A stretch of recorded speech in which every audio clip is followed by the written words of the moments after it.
My name is Sister Mary Teresa, and what I am about to share may change everything you think you know about the serpent in the book of Genesis. I have served as a Carmelite nun for 45 years, spending my life in quiet prayer, reflection, and deep study of the scriptures. But on September 23, 2023, something happened that changed my life forever.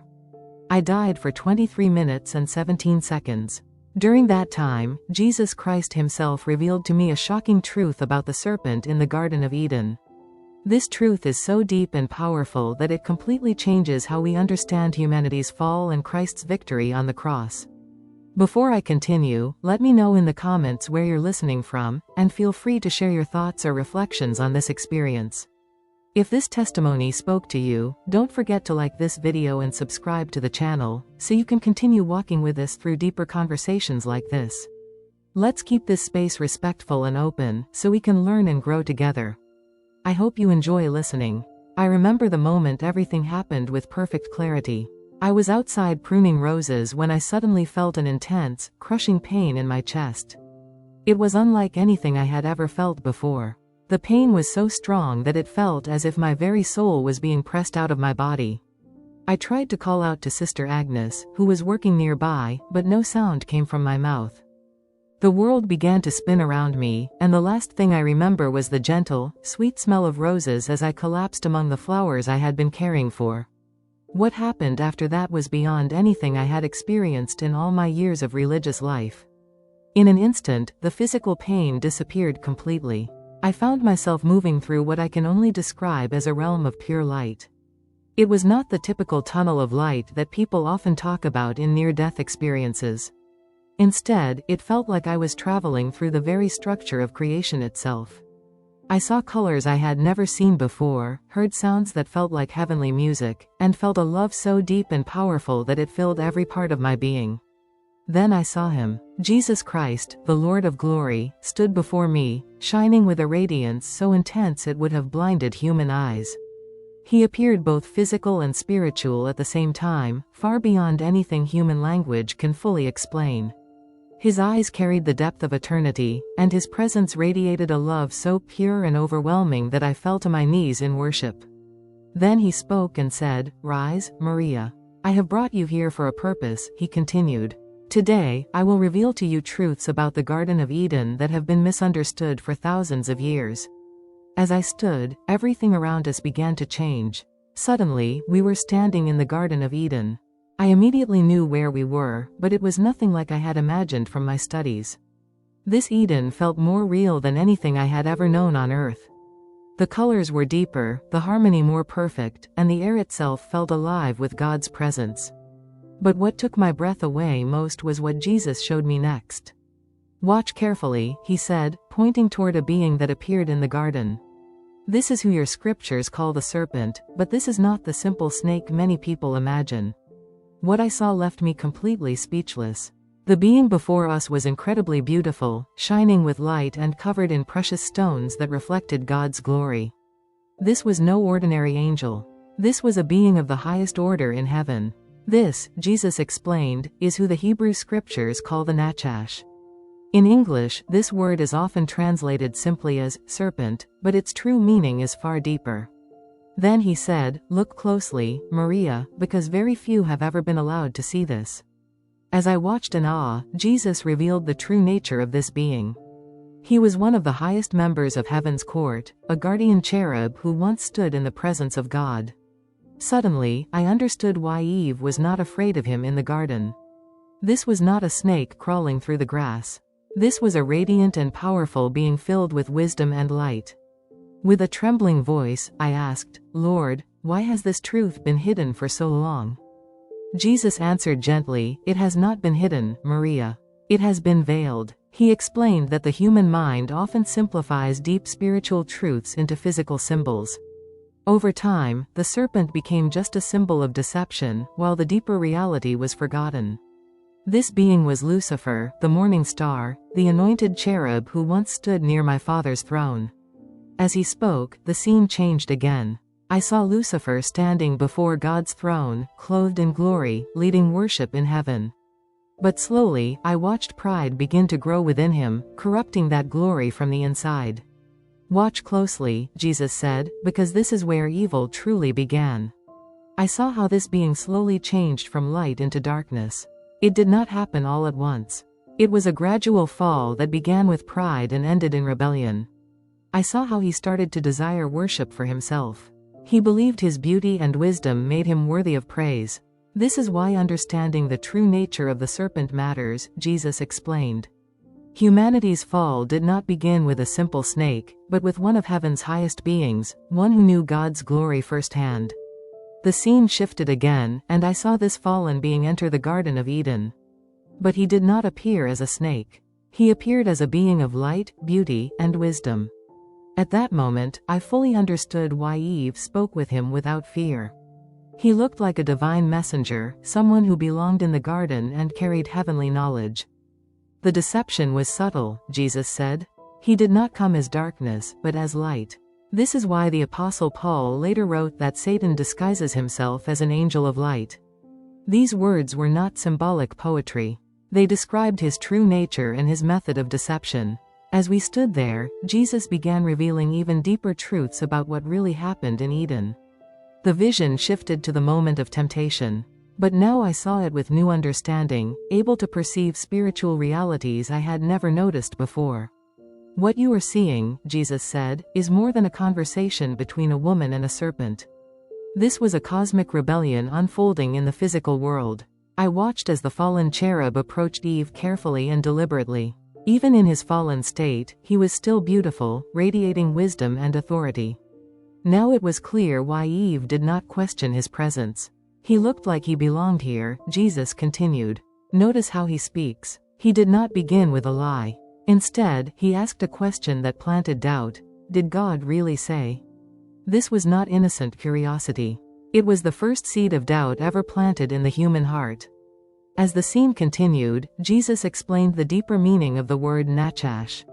He said that in human language, words usually have one meaning, but in divine truth, words carry layers.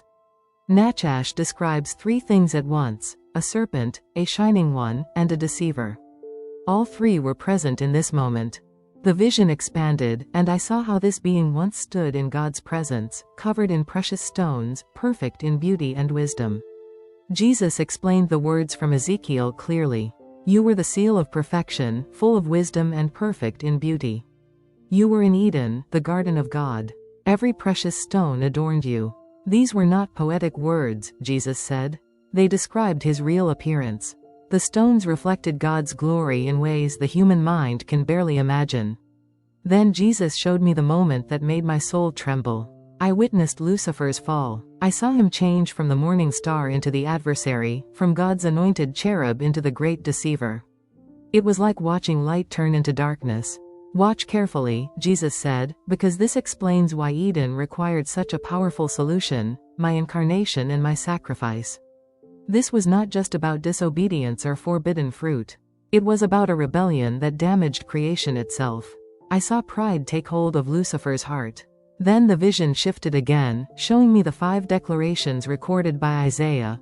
I will ascend into heaven. I will raise my throne above the stars of God. I will sit on the mount of assembly. I will rise above the clouds. I will be like the Most High. Each statement was a direct challenge to God's authority. This was not simple pride. It was a deliberate attempt to take God's place. When he came to Eve, Jesus explained, he offered her the same temptation, you will be like God. Then Jesus showed me how this first deception became the pattern for all temptation that followed. The serpent's strategy has never changed, he said. He does not appear as evil, but as light. He does not begin with lies, but with questions that we can trust in God's truth. This is why understanding the serpent's true nature is essential for understanding temptation itself. Then Jesus showed me something that brought me completely to my knees. He revealed the deep, cosmic meaning of his victory on the cross. The scene suddenly changed, and I found myself at Calvary. But this time, I was not seeing it only as a physical event. I was seeing it from a spiritual perspective that went far beyond what human eyes can see. I witnessed that his death was not just a painful execution. It was a cosmic victory over the very being who had started the rebellion in Eden. When I said, "It is finished," Jesus explained, I was not only speaking about my physical suffering. I was declaring victory over the Nachash himself. In that moment on the cross, the prophecy spoken in Eden, that the seed of the woman would crush the serpent's head, was finally fulfilled. I watched in complete awe as the spiritual reality of Christ's victory unfolded before me. The cross became a moment of total cosmic triumph. The deception that began in the Garden of Eden was finally and completely destroyed. I saw clearly how Jesus' death and resurrection did more than forgive human sin. They defeated the very being who had introduced sin into creation in the first place. This is why Paul later wrote that Christ disarmed the powers and authorities, made a public spectacle of them, and triumphed over them by the cross. Jesus explained. The cross was not only about saving humanity. It was about restoring the entire cosmos. It was about defeating the being who had corrupted creation from the beginning. Then the vision shifted again, and Jesus showed me how this truth changes how we understand spiritual warfare today. When my followers engage in spiritual battles, Jesus said, they are not just struggling against human thoughts or natural weaknesses. They are facing the same being who deceived Eve, a fallen cherub who still possesses great intelligence and power, even though he has already been defeated. I began to understand how this truth completely changes our view of temptation and spiritual conflict. The serpent was never just a talking snake. He was a fallen divine being who once stood in God's presence.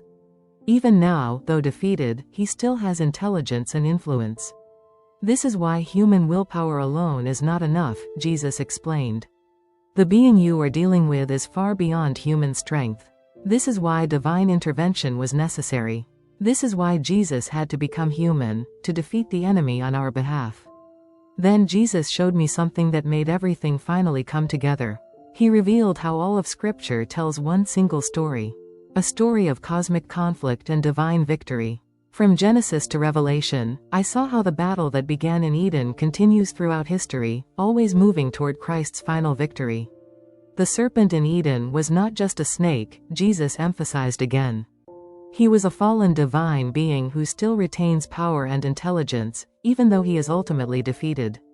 Understanding this truth helps us see how serious humanity's fall truly was and how magnificent Christ's victory really is.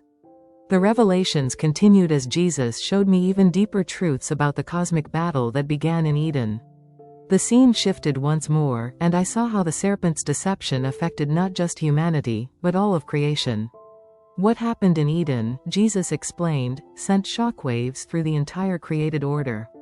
When Adam and Eve believed the deception of the Nachash, they did more than break a rule. They transferred their allegiance from divine authority to a fallen cherub who had rebelled against heaven's throne. I watched in amazement as Jesus showed me the massive consequences of this transfer of authority. Creation's perfect harmony was broken, not simply because fruit was eaten, but because humanity aligned itself with a rebellious divine being who wanted to corrupt everything God had made. This is why Paul wrote that all creation groans, Jesus said.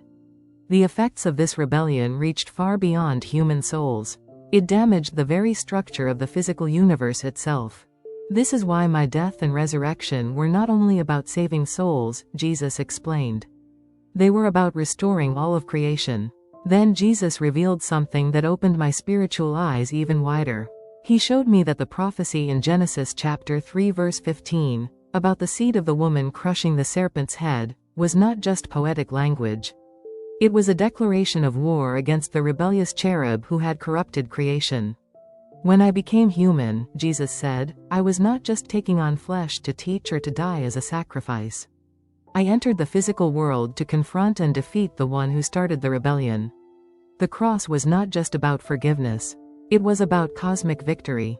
I watched in awe as Jesus showed me the full meaning of his incarnation and death. From heaven's perspective, his victory on the cross accomplished far more than human salvation. It was the complete defeat of the Nachash, fulfilling the prophecy given in Eden. Look carefully, Jesus instructed, at what happened spiritually when I declared it is finished. In that moment, I saw the full cosmic impact of his death. His sacrifice did not only forgive sin. It shattered the authority the Nachash had gained through deception. The cross became the ultimate moment of triumph. The corruption that began in the garden was finally destroyed. This is why understanding the true nature of the serpent is so important, Jesus said. When people believe it was only a snake, they miss the seriousness of the problem and the greatness of the solution. The being who deceived humanity was one of heaven's highest creatures, a being who once stood in God's presence and led heavenly worship. Human effort alone could never defeat such an enemy. Only God himself could. Then Jesus showed me something that brought tears to my spiritual eyes. I saw how his victory on the cross affected all of creation. Waves of restoration flowed out from Calvary, touching everything that had been damaged by the Nachash's rebellion. The cross, Jesus explained, was not just about individual salvation. It was about restoring the entire cosmos. When Jesus died and rose again, he began the process of restoring everything that had been corrupted in Eden. The vision continued as Jesus showed me how this truth should change how believers live and fight spiritual battles today. My followers must understand, he said, that they are not just fighting human weakness or simple temptation. They are facing a fallen divine being who still has intelligence and power, even though he has already been defeated. This understanding changes everything. The enemy is not a symbol or a myth. He is a fallen cherub who once led worship in heaven and still has influence, despite his defeat at the cross. This is why I want you to share what you have seen, Jesus told me. People need to understand both how great the problem was and how complete my victory is. When people realize the serpent in Eden was a divine being who rebelled against heaven, they understand why human effort was never enough and why Jesus had to come in the flesh to win this battle. As my time in heaven came to an end, Jesus gave me one final revelation. The story of Eden, he said, is not just about a snake and forbidden fruit. It is about a cosmic rebellion that required a cosmic solution. My death and resurrection provided that solution. I defeated not only sin and death, but the very being who brought them into your world. I felt myself being pulled back into my body. But before I returned, Jesus spoke to me one last time. Tell them what you have seen, Maria. Help them understand that the battle was never against flesh and blood, but against spiritual forces of evil in heavenly places. Let them know that my victory on the cross was complete. I defeated not only human sin, but the being who introduced sin into creation. Suddenly, I was back in my body, gasping for air as doctors rushed around me.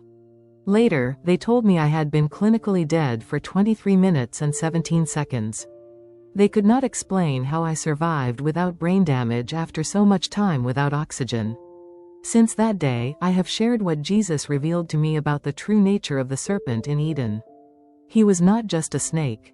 He was a fallen divine being who once stood in God's presence. This truth changes how we understand temptation, salvation, and Christ's victory on the cross. Jesus had to become human because the enemy was not ordinary. He was one of heaven's highest beings. The cross was not just about forgiveness. It was a cosmic victory over the one who brought sin into the world. This testimony is not about me. It is about the message Jesus wants his church to understand in these times. This is not just theology. It is a truth that changes lives. When we understand how powerful the enemy truly was, we begin to see why Christ's sacrifice had to be so great. The cross was not only about forgiving us. It was about defeating the serpent and restoring what was lost in Eden. Christ's victory over sin and death becomes even more powerful when we understand this cosmic battle. Jesus wanted me to share this so we can all understand the depth of his love and the greatness of his victory. I pray this helps you see why we could never solve this problem on our own, and why Jesus had to come and fight this battle for us. This is not only about the past. It is about the spiritual battle we face today. And through Christ's victory, we have been given the ultimate hope.